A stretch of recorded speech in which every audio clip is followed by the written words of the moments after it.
Hello दोस्तों, आज जो मैं आपको कहानी सुनाने जा रही हूँ वो कहानी है गर्भवती परी बहुएं की। तो चलिए दोस्तों, कहानी सुनते हैं। एक समय की बात है, रानी परी अपने 2 बेटों और एक बेटी के साथ परीलोक पर राज किया करती थी। रानी परी के दोनों बेटे बड़े हो चुके थे, इसलिए रानी परी उन दोनों की शादी के बारे में सोच रही थी। वैसे तो ये पूरे तरीके से तुम दोनों का फैसला है, परंतु मैं फिर भी तुम दोनों को एक बात बताना चाहती हूँ। मैंने तुम दोनों के लिए बहुत ही सुंदर सुंदर परियां देखी है। वो परियां स्वभाव से बहुत ही अच्छी है। अगर तुम दोनों इस रिश्ते के लिए हाँ कर देते हो तो मैं उनके अभिभावकों से बात कर सकती हूँ। रानी माँ, आपने जो हमारे लिए देखा या सोचा होगा वह सही ही होगा। इसमें आपको हमारी सलाह लेने की कोई आवश्यकता नहीं है। आप जो कहेंगी वो हमारे लिए हुक्म होगा। अपने बेटे की ये बात सुनकर रानी परी मुस्कुरा देती है, परंतु ये बात रानी परी की बेटी सुमन को अच्छी नहीं लगती। पहले ही इस महल में लोग कम है क्या, जो रानी माँ इस महल में और लोगों को ला रही है। कुछ ही दिन में रानी परी के दोनों बेटों की बड़ी ही धूमधाम से शादी हो जाती है और दोनों बहुएं घर आ जाती है, परंतु सुमन बिल्कुल भी खुश नहीं थी। सुमन, ये दोनों तुम्हारी भाभियां हैं। ये इस महल से पूरे तरीके से परिचित नहीं है। अभी ये तुम्हारी जिम्मेदारी है कि तुम इन्हें महल दिखाओ और बताओ कि कौन सी जगह कहाँ पर है, ताकि इन्हें इस महल में रहने में कोई तकलीफ ना हो। मैं आपकी यानी कि रानी परी की बेटी हूँ, कहीं की नौकरानी नहीं जो इन दोनों को महल के दर्शन कराऊं। ऐसा कहकर सुमन वहाँ से चली जाती है। तुम दोनों चिंता मत करो, सुमन थोड़ी चिड़चिड़ी है, पर एक बार वो तुम्हारी दोस्त बन गई, उसके बाद तुम्हें उसके साथ रहने में कोई तकलीफ नहीं होगी। यहाँ दूसरी ओर सुमन मन ही मन सोच रही होती है। पहले ही मेरे दोनों भाई माँ के राज सत्ता को पाने में मेरा रोड़ा बन रहे थे और अब ये दोनों भाभियां भी आ गई। आखिर मैं करूँ तो क्या करूँ। धीरे धीरे समय बीतता है, क्योंकि सुमन की भाभियां अभी नई बहू बनकर आई थी, इसलिए रानी परी उन दोनों के लिए बहुत ही सुंदर सुंदर आभूषण, कपड़े और नई नई चीजें लाकर उन्हें देती थी। और ये सब देखकर सुमन और भी ज्यादा चिढ़ने लगी थी। अब धीरे धीरे उसे अपनी भाभियों से नफरत होने लगी थी। अब बहुत हो चुका है, जब से ये दोनों इस महल में आई हैं, तब से माँ तो मुझे जैसे भूल ही गई है। कोई भी मुझ पर ध्यान नहीं देता। पर अब और ऐसा नहीं चलेगा। अब मैं ज्यादा दिन इन दोनों को यहाँ टिकने नहीं दूंगी। ऐसा कहकर सुमन राजमहल के सभा क्षेत्र में जाती है और जोर जोर से रोने लग जाती है। जब रानी परी सुमन की रोने की आवाज सुनती है तो वो बाहर आती है और सुमन से पूछती है, क्या हुआ सुमन, सब ठीक तो है ना? तुम इस तरीके से रो क्यों रही हो? कुछ भी ठीक नहीं है माँ। आप जो अपने लिए बहुएं लाई हैं, वो बहुत ही ज्यादा दुष्ट हैं। अभी मैं उनके कक्ष के सामने से गुजर रही थी, तभी मैंने उनकी हंसी सुनी। वो दोनों बातें कर रही थी कि कब ये बुढ़िया टपकेगी और कब हम दोनों इस परीलोक की रानी बनेंगे। इसमें गलत क्या है? मेरी मृत्यु के बाद इनको ही ये सब मिलने वाला है। बेटा, तुम कुछ ज्यादा ही सोच रही हो। जाओ अपने कक्ष में और आराम करो। ऐसा कहकर रानी परी वहाँ से चली जाती है। ये आइडिया तो पूरी तरीके से बेकार हो गया, पर मेरे पास और भी उपाय हैं। इसके बाद सुमन रानी परी का सबसे कीमती हार चुपके से चुराकर उसे अपनी भाभियों के कमरे में रख देती है। फिर रानी परी जैसे ही उस हार को इधर उधर ढूंढने लगती है, तभी वहाँ पर सुमन आ जाती है। क्या हुआ माँ, आप कुछ ढूंढ रही हैं? हाँ बेटा, मेरा हार सुबह से मिल नहीं रहा है। वही हार जो मैं सभा में जाने से पहले पहनती हूँ। पता नहीं मैंने कहाँ रख दिया। तुम्हारे पास है क्या? मेरे पास नहीं है, पर मुझे ऐसा लग रहा है मैंने उसे कहीं देखा था। अरे हाँ, मुझे याद आया, आपका वो हार तो मैंने आपकी बहुओं के हाथ में देखा था। कहीं उन्होंने ही तो उसे नहीं चुराया? इसके बाद रानी परी दोनों बहुओं को वहाँ बुलाती है और सारी बात बताती है। नहीं रानी माँ, हम भला आपका हार क्यों चुराएंगे? आपने हमें इतने प्यारे प्यारे आभूषण दिए हैं, हमें आपका हार चुराने की क्या जरूरत? हाँ, दीदी सही कह रही है, और वैसे भी हम आपकी बहुत इज्जत करते हैं, हम ऐसी हरकत कभी नहीं कर सकते। माँ, ये दोनों झूठ बोल रही हैं। मैंने इनके कमरे में वो हार देखा था। आप रुकिए, मैं अभी देख कर आती हूँ। ऐसा कहकर सुमन अपनी भाभीयों के कमरे में जाती है और उसने जहाँ हार रखा था वहाँ से उठाकर ले आती है और रानी परी को दिखाते हुए कहती है, ये देखो माँ, ये रहा आपका हार। देखा, मैंने कहा था ना, आपकी बहुओं ने ही इसे चुराया है। अरे, ये इसे क्यों चुराएंगी? हो सकता है मैंने ही गलती से उनके कमरे में रख दिया हो। वैसे भी मेरी याददाश्त आजकल कमजोर हो गई है। अच्छा लाओ, जल्दी से मुझे ये हार दो, मुझे सभा में जाना है। ऐसा कहकर रानी परी वहाँ से चली जाती है और सुमन का ये आइडिया भी फेल हो जाता है। माँ, आखिर इन दोनों पर इतना विश्वास क्यों करती है? मैंने तो सोचा था कि अब की बार माँ इन दोनों को महल से बाहर निकाल ही देंगी, पर नहीं, उन्होंने तो इन दोनों को डांटा तक नहीं। पर चाहे जो हो जाए, मैं अपनी कोशिश जारी रखूंगी, पर अब की बार मैं कुछ ऐसा करूंगी कि कोई सोच भी नहीं सकता। सुमन अपनी साजिश रचने में लग जाती है। यहाँ दूसरी ओर दोनों बहुएं रानी परी को खुशखबरी देती है कि वो माँ बनने वाली है। रानी परी ये बात सुनकर बहुत खुश हो जाती है। सच में बहू, तुमने तो मुझे बहुत बड़ी खुशखबरी दी है।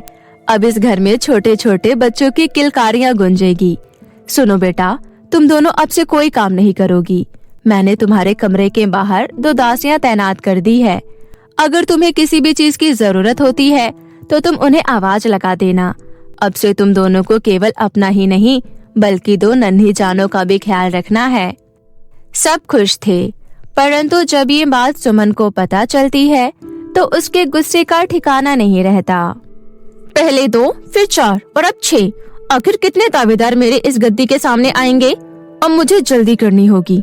अगर इन दोनों ने अपने बच्चे को जन्म दे दिया फिर तो मैं कुछ भी नहीं कर पाऊंगी।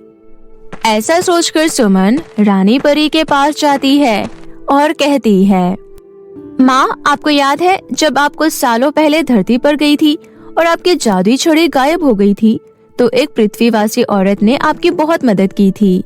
हाँ, मैं उस औरत को भला कैसे भूल सकती हूँ। वो तो साक्षात भगवान का रूप थी मेरे लिए। हाँ माँ, लेकिन अभी उनकी तबीयत बहुत खराब है। कुछ परियां पृथ्वीलोक गई थी, उन्होंने मुझे ये बात बताई। माँ, मैं तो कहती हूँ आप एक बार उनसे मिल आइए, वरना क्या पता उन्हें कुछ हो गया तो आप सिर्फ पछताते ही रह जाएंगी। बात तो तुम्हारी बिल्कुल सही है। ठीक है, मैं पृथ्वीलोक जा रही हूँ। तुम अपनी भाभीयों का अच्छे से ध्यान रखना, उन्हें अभी देखभाल की जरूरत है, और मेरी गैर मौजूदगी में तुम परीलोक पर भी नजर रखना। ऐसा कहकर रानी परी पृथ्वीलोक पहुँच जाती है और उस औरत को तलाश करने लगती है। फिर एक जगह पर रानी परी को उस औरत की झलक दिखाई देती है। रानी परी वहाँ जाती है तो वहाँ एक गुफा होती है, और जैसे ही रानी परी गुफा के अंदर जाती है वो झलक गायब हो जाती है और उस गुफा का प्रवेश द्वार एक बहुत ही बड़े पत्थर द्वारा बंद हो जाता है। और ये सब किया धरा होता है सुमन का। सुमन ने ही ये सारा खेल रचा होता है। ये सब करके सुमन वापस से परीलोक आ जाती है और अपनी माँ यानी कि रानी परी का रूप धारण कर लेती है। अब देखती हूँ कौन मुझे रोक पाता है। ऐसा कहकर सुमन रानी परी के रूप में अपनी भाभीयों के पास जाती है और कहती है, सुनो तुम दोनों, बहुत आराम कर लिया तुम दोनों ने। अब जाओ और जाकर राजमहल के सारे काम करो। जी आप कैसी बातें कर रही हैं रानी माँ? ये सारे काम तो दासियों के हैं और दासियाँ ये सारे काम बहुत अच्छे से कर रही है, फिर हमें ये काम करने की क्या जरूरत? मैंने सारी दासियों को छुट्टी दे दी है। अब से सारे राजमहल का काम तुम दोनों मिलकर करोगी। पर रानी माँ, हम दोनों गर्भवती हैं, इस हालत में हम इतना काम कैसे कर सकती हैं? वो सब मैं नहीं जानती, मैंने जितना कहा है उतना करो और ये मेरा हुक्म है। इसके बाद मजबूरी में दोनों बहुएं राजमहल का सारा काम करने लगती है। फिर जैसे ही वो थोड़ी देर बैठती है तभी सुमन वापस से रानी परी का रूप लेकर वहाँ आ जाती है और कहती है, अरे तुम दोनों यहाँ बैठ क्यों गई? रानी माँ, राजमहल का सारा काम हो गया है। अच्छी बात है, अरे हाँ, मैं तो तुम्हें बताना भूल ही गई थी कि राजमहल के पानी की सप्लाई कट चुकी है, इसलिए अब तुम्हें परीलोक की नदी में से मटका भर भर के पानी लाना होगा और राजमहल की पानी की टंकी को भरना होगा। रानी माँ, ऐसा करना हमारे बच्चों के स्वास्थ्य के लिए बिल्कुल ठीक नहीं होगा। मैं तुम दोनों से ज्यादा अच्छी तरीके से जानती हूँ कि क्या करना ठीक होगा और क्या करना नहीं, इसलिए जो कहा है अपना मुंह बंद करके करो। दोनों बहुएं कुछ नहीं कह पाती और मटका लेकर पानी भरने चली जाती है। जब बाकी परियां ये दृश्य देखती हैं, तो वो हैरान रह जाती है।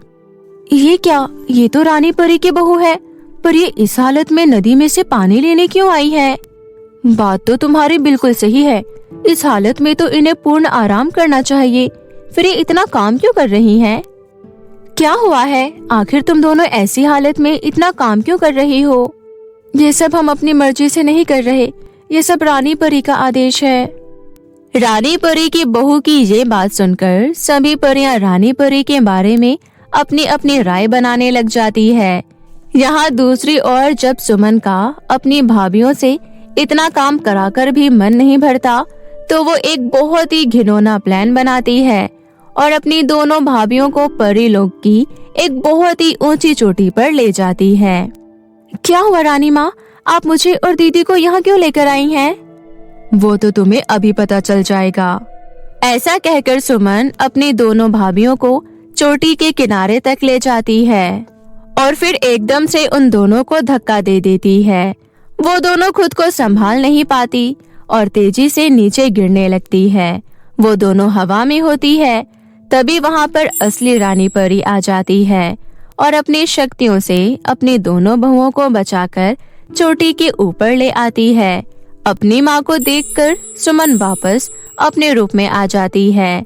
जब रानी परी को सुमन की सारी हरकतों का पता चलता है, तो उन्हें बहुत तेज गुस्सा आता है। मुझे ये तो पता था कि तुम गुस्से वाली हो और थोड़ी जिद्दी भी हो, पर तुम इतना गिर जाओगी ये मैंने कभी नहीं सोचा था। अब जो तुमने किया है उसका दंड तुम्हें मिलकर रहेगा। ऐसा कहकर रानी परी सुमन को ले जाकर परीलोक के काल कोठरी में बंद कर देती है और इसके बाद परीलोक की सभी परियों को बुलाकर एक सभा रखती है, जहां पर रानी परी सभी परियों को सुमन द्वारा किए गए अपराधों के बारे में बताती है। सुमन ने जो भी किया उसके लिए मैं आप सभी से माफी मांगती हूँ और खासकर अपनी बहुओं से। मेरी बेटी की वजह से आप लोगों को बहुत कुछ झेलना पड़ा। आप ऐसा मत कहिए रानी परी, जो भी हुआ उसमें आपकी कोई गलती नहीं थी। हाँ रानी माँ, बल्कि आपने तो हमारी जान बचाई है। अगर आप नहीं होती तो शायद हम दोनों जीवित ना होते। इसके बाद वो दिन ऐसे ही बीत जाता है और फिर कुछ महीनों बाद दोनों परी बहुएं बहुत ही सुंदर सुंदर संतानों को जन्म देती है। रानी परी उन्हें देखकर बहुत खुश होती है और इसी तरह वो लोग हंसी खुशी रहने लग जाते हैं। माँ की जादुई ड्रेस। किसी गांव में लक्षिता अपनी माँ पूनम के साथ रहती थी। पूनम फल बेचकर अपने घर का गुजारा करती थी। लक्षिता एक बहुत ही अच्छी लड़की थी। लक्षिता का जन्मदिन होता है, तभी पूनम उससे बोलती है, लक्षिता तू जल्दी से तैयार हो जा, तब तक मैं बाजार से खाने का सामान लाती हूँ। मैं जब आ जाऊंगी फिर हम दोनों मिलकर तेरा बर्थडे मनाएंगे। तेरे कमरे में तेरा गिफ्ट रखा है, जाकर देख ले। क्या माँ, आप मेरे लिए गिफ्ट लेकर आई हो? मैं अभी देखती हूँ। लक्षिता कमरे में गिफ्ट देखने चली जाती है और पूनम बाजार से खाने का सामान लेने जाती है। थोड़ी देर बाद पूनम सामान लेकर घर आ रही थी, तभी रास्ते में तेज रफ्तार से एक बाइक आ रही होती है और पूनम को ठोकर मार देती है। इतनी तेज ठोकर लगने की वजह से उसी वक्त पूनम की मौत हो जाती है। वहीं दूसरी तरफ लक्षिता तैयार होकर घर पर अपनी माँ का इंतजार कर रही होती है।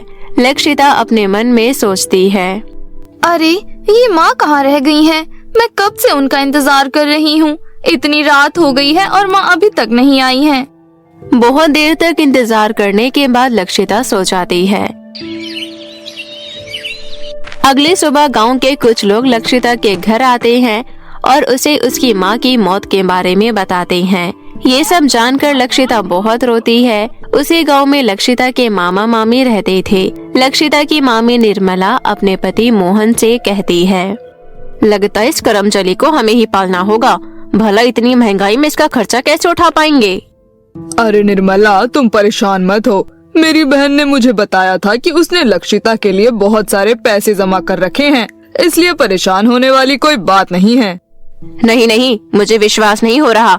भला फल बेचने वाली ने ना जाने कितने ही पैसे जमा कर रखा होगा। मैं तो अपने सर पर ये बोझ नहीं रखने वाली हूँ। आप इसे अनाथ आश्रम में जाकर छोड़ आइए। मोहन निर्मला की बातें सुनकर गुस्से से वहाँ से चला जाता है। निर्मला और मोहन की बेटी कृतिका सारी बातें सुन रही होती है। मोहन के जाने के बाद कृतिका अपनी मम्मी से बोलती है, अरे मम्मी, आप अभी कितना सुनहरा मौका छोड़ने जा रही थी। आप इतने दिनों से पापा से कह रही थी कि काम वाली लगाओ। अब आपको मुफ्त की काम वाली मिल रही है तो आप उसे नकार रही हो।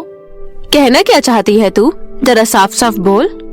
मम्मी, मैं तो कहती हूँ आप उस लक्षिता को हमारे घर ले आओ। उसके बाद हम उसे अपनी नौकरानी बनाकर रखेंगे। अरे वाह, तू तो बड़ी होशियार बन गई है। समझदार हो गई है मेरी बच्ची। आखिर गई तो अपनी मम्मी पर ही है। थोड़ी देर बाद मोहन वहाँ आता है। तभी निर्मला मोहन से कहती है, सुनिए, मैं सोच रही थी कि कहाँ जाएगी अकेली बच्ची, इसलिए उसे ले ही आओ। क्या तुम सच में चाहती हो कि मैं लक्षिता को ले आऊं? आपको क्या लगता है मैं डायन हूँ? मेरे अंदर कोई भावना नहीं है? अरे नहीं नहीं, मैंने ऐसा तो कुछ कहा ही नहीं। ये बहुत अच्छी बात है कि तुम मान गई। मैं अभी उसे लेकर आता हूँ। उसके बाद मोहन लक्षिता के घर जाता है और उसे अपने साथ ले आता है। अगली सुबह निर्मला लक्षिता के कमरे में जाती है और उसे बोलती है, अरे मनहूस, सूरज सिर पर चढ़ाया है और तो सोती ही रहेगी क्या? घर में इतने सारे काम पड़े हैं, उसे करने तेरी माँ आएगी क्या? निर्मला की आवाज सुनकर लक्षिता उठती है और बोलती है, मामी जी, आप इतने गुस्से में क्यों हो? मेरे से कोई गलती हुई है क्या? अरे फोकट का खाना नहीं मिलेगा तुझे यहाँ। खाने के लिए काम करना होगा, समझी? आज से घर के एक एक काम तुझे ही करने हैं। और हाँ, तूने कभी भी मुझसे और मेरी बेटी से ऊंची आवाज में कुछ कहा तो मैं तेरी जुबान खींच लूंगी। इतना बोलकर निर्मला वहाँ से चली जाती है। उस दिन से निर्मला और कृतिका दोनों मिलकर लक्षिता को बहुत परेशान करते हैं। एक दिन निर्मला 2 बोरी गेहूं लेकर लक्षिता के पास आती है और बोलती है, सुन, ये दोनों बोरी गेहूं तुझे चक्की में पीसना है। लेकिन मामी जी, ये तो बहुत सारा है, मैं अकेले कैसे पीस पाऊंगी? अगर तुझे रोटियां खानी है तो ये करना पड़ेगा, वरना तुझे एक टुकड़ा रोटी नहीं दूंगी। निर्मला की धमकी के बाद लक्षिता गेहूं पीसने लगती है। गेहूं पीसने के बाद लक्षिता रात के बर्तन धोती है और उसके बाद अपने कमरे में जाती है। मैं यहाँ क्यों आ गई? ये मामी तो मुझे बहुत तंग करती हैं। तभी अचानक लक्षिता को उसके जन्मदिन का गिफ्ट याद आ जाता है। अरे, मेरी माँ ने मुझे जन्मदिन में एक सुंदर सी ड्रेस दी थी। मैंने अभी तक वो ड्रेस पहनकर नहीं देखी है। इतना बोलकर लक्षिता अपने सूटकेस से अपनी माँ की दी हुई ड्रेस बाहर निकालती है और बोलती है, ये मेरी माँ की आखिरी निशानी है, इसे हमेशा संभाल कर रखूंगी। इतना बोलकर लक्षिता अपनी माँ की दी हुई ड्रेस अलमारी में रख देती है। उसके बाद लक्षिता सो जाती है। अगले दिन घर का सारा काम खत्म करने के बाद खाना खाकर लक्षिता अपने कमरे में सोने जाती है। तभी निर्मला वहाँ आ जाती है और बोलती है, सुन मनोज, ये मेरी बेटी की फ्रॉक और मेरी साड़ी है, इसे अच्छे से प्रेस कर दे।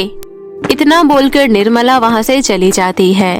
निर्मला के जाने के बाद लक्षिता खुद में बोलती है, अरे यार, घर का सारा काम करने के बाद भी मामी मुझे रात में भी चैन से नहीं रहने देती। रात में सही से सो भी नहीं पाती और दिन में जल्दी उठना भी पड़ता है। पता नहीं मैं कहाँ फंस गई। अब क्या ही कर सकते हैं, ये तो हर रोज का है। इन दोनों माँ बेटी की ड्रेस बाद में प्रेस करूंगी। पहले तो मैं अपनी माँ की दी हुई ड्रेस पहनकर देखती हूँ। इतना बोलकर लक्षिता अलमारी से अपनी माँ की दी हुई ड्रेस निकालती है और उसे पहन लेती है। अपनी माँ की दी हुई ड्रेस में लक्षिता बहुत खूबसूरत लग रही थी। तभी वहाँ रखी निर्मला और उसकी बेटी के कपड़े अपने आप प्रेस हो जाते हैं। अरे, ये कपड़े तो अपने आप प्रेस हो गए। चलो बढ़िया है, अब मैं अच्छे से सो पाऊंगी।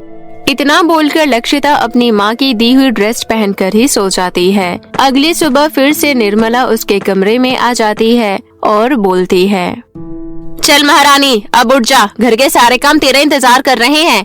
और हाँ, रात को जो मैं तुझे कपड़े देकर गई थी वो प्रेस कर दिए ना?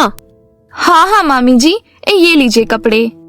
इतना बोलकर लक्षिता किचन में काम करने जाती है। तभी किचन के सारे काम अपने आप हो जाते हैं। घर में जहाँ जहाँ लक्षिता अपनी माँ की ड्रेस पहनकर जाती थी वहाँ अपने आप सफाई हो जाती थी। अब लक्षिता भी समझ जाती है कि वो ड्रेस कोई मामूली ड्रेस नहीं है। इसी तरह कुछ दिन बीत जाते हैं। तभी कृतिका निर्मला से कहती है, मम्मी, आप देख रही हो ना कि आजकल ये नौकरानी बहुत जल्दी काम कर लेती है। मुझे तो ऐसा लग रहा है कि कोई इसकी मदद कर रहा है। हाँ, सही कह रही है। वो सारे काम इतनी जल्दी कर लेती है जिसके बाद मुझे उसको मारने का कोई मौका भी नहीं मिलता। कुछ तो गड़बड़ है। आज रात को फिर मैं इसे कोई काम दूंगी। खिड़की के बाहर से हम दोनों देखेंगे कि इतनी जल्दी काम करती कैसे है। उसके बाद उसी दिन रात को निर्मला लक्षिता के कमरे में घर के सारे कपड़े और 4 बोरी गेहूं लेकर जाती है। अभी बैठकर ये सारे कपड़े प्रेस कर दे और ये सारे गेहूं भी चक्की में पीस दे। ठीक है मामी जी, आप सब यहीं रख दीजिए, मैं कर दूंगी। उसके बाद निर्मला बाहर जाती है और दोनों माँ बेटी खिड़की से लक्षिता पर नजर रखने लगती है। निर्मला के जाने के बाद लक्षिता अपनी माँ की दी हुई ड्रेस पहनती है और तभी निर्मला के दिए हुए सारे काम हो जाते हैं। ये नजारा देख कृतिका और निर्मला हैरान रह जाती हैं। अच्छा मम्मी, तो ये बात है। चलो अभी इससे इसकी ये जादुई ड्रेस ले लेते हैं। फिर कृतिका और निर्मला लक्षिता के कमरे में जाती हैं। सुन लड़की, मुझे अपनी ये ड्रेस दे दे। नहीं, ये मेरी माँ की आखिरी निशानी है और इसे मैं किसी को नहीं दूंगी। ऐसे कैसे नहीं देगी? तू अगर प्यार से नहीं देगी तो हम तेरे से छीन लेंगे। उसके बाद दोनों माँ बेटी जैसे ही अपने हाथ आगे बढ़ाते हैं उन्हें जादुई ड्रेस से जोरदार बिजली का झटका लगता है। बहुत देर तक बिजली के झटके लगने के बाद जादुई ड्रेस दोनों माँ बेटी को कमरे से बाहर फेंक देती हैं। चल कृतिका, यहाँ से जल्दी से निकलते हैं। उस वक्त दोनों माँ बेटी वहाँ से चली जाती है। अगली सुबह फिर से दोनों माँ बेटी लक्षिता के कमरे में जाती हैं और उससे बोलती है, हमें माफ कर दे बेटी, अब हम तुझे कभी भी तंग नहीं करेंगे। आज से हम दोनों तेरी सारी बात मानेंगे। अच्छा, ऐसी बात है तो आप मेरा स्कूल में एडमिशन करवा दो। उसी दिन निर्मला लक्षिता के स्कूल में एडमिशन करवा देती है। उस दिन से निर्मला और कृतिका घर के सारे काम करती थी और लक्षिता अपनी पढ़ाई पर ध्यान देती थी। इस तरह सब कुछ ठीक हो जाता है और लक्षिता सुकून से जीवन व्यतीत करने लगती है।